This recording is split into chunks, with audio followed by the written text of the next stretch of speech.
Hey guys, and welcome to this video. In this video we want to calculate this expression, which is 20 divided by 1/2 then times 2. Are you ready to solve? Let's go ahead and get started.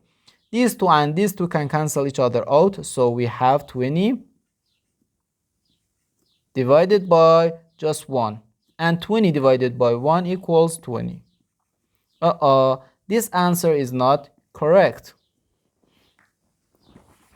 because according to the order of operations, division and multiplication have equal priority, and we have to work from left to right. So we have to handle 20 divided by 1/2 first. According to KCF rule, K stands for keep, C stands for change, and F stands for flip. 20 divided by 1/2 can be written as 20 times 2, then again times 2.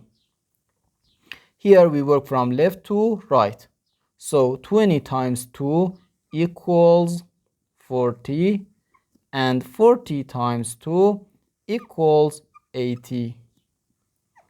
So our final answer to this problem is 80.